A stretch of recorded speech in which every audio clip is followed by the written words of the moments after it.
Have you raped anybody? Absolutely not. Have you trafficked anybody? Absolutely not. Controversial influencer Andrew Tate speaking publicly for the first time in an interview with the BBC about allegations he trafficked women along with his brother and 2 other women. Johnny Depp's lawyer Ben Chu joins us to discuss the interview, the allegations, and how he thinks Tate handled it. I lost many brain cells making this video, so please subscribe. I'm Anjanette Levy, and welcome to Law and Crime's Sidebar Podcast.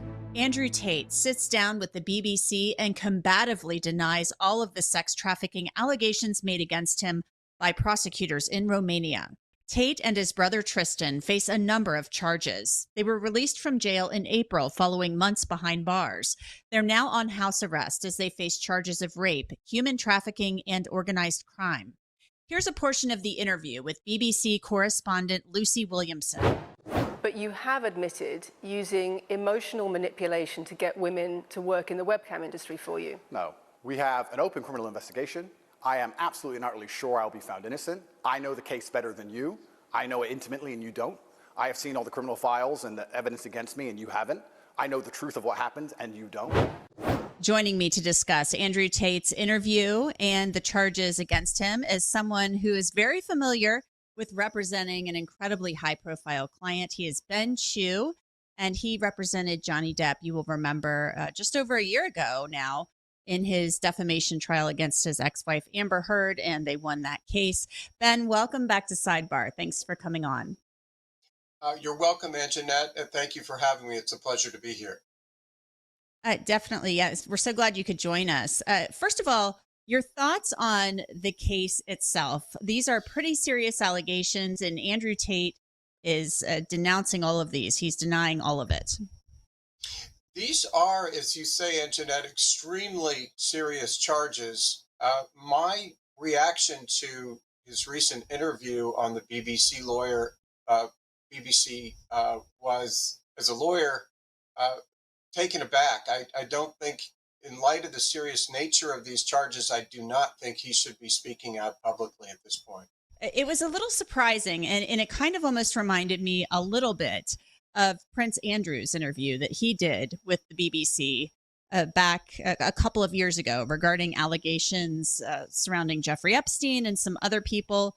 So I guess I'm just thinking, does it remind you of that as well? Maybe not the same tone and tenor, but definitely, he's going to the BBC.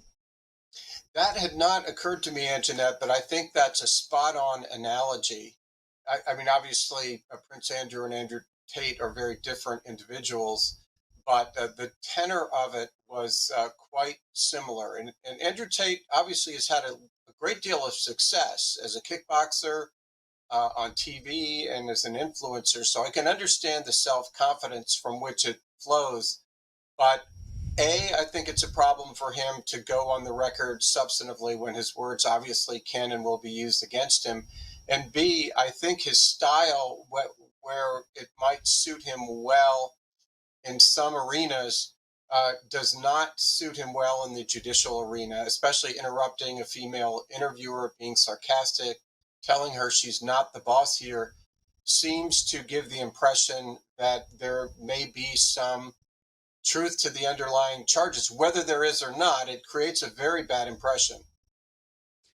One of the quotes from him, he said, "I'm doing you the favor as legacy media, giving you relevance by speaking to you. And I'm telling you now this, Sophie, which the BBC has invented, who has no face.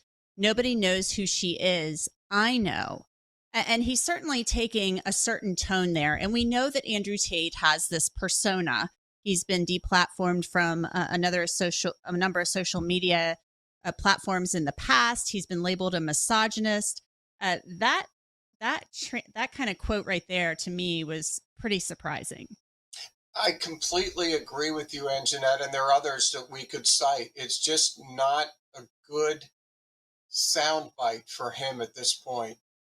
Humility, and even more than humility, silence at this point is in order. Let your defense counsel do their jobs, and then if you're exonerated, if the charges are dropped, that may be the time to speak out. Right now is not the time to speak out for him. It was a little surprising to see him speak out. I mean, his social media presence, his Twitter his Twitter account has posted quite a bit, especially when he was incarcerated, defending him and saying that these allegations are baseless and not true.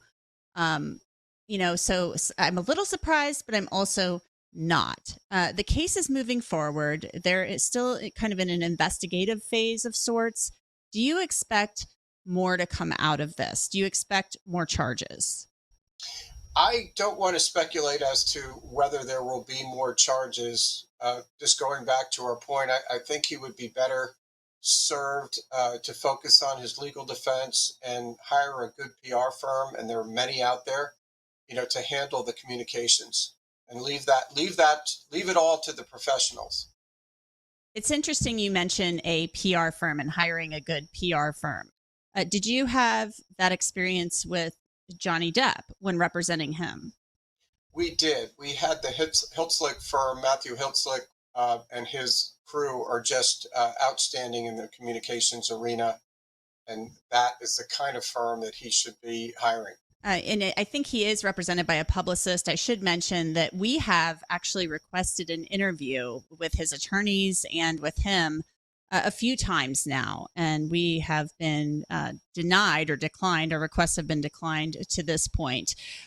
So where do you see this going, Ben? I mean, the Romanian officials say that they basically have this evidence. They are moving forward toward trial. What do you think happens next? Well, I think that as you say, it does look like it will go forward to trial, and that's where he should be focused on. No problem to have his attorneys communicate with you and other important voices in the media. He personally should stay out of it.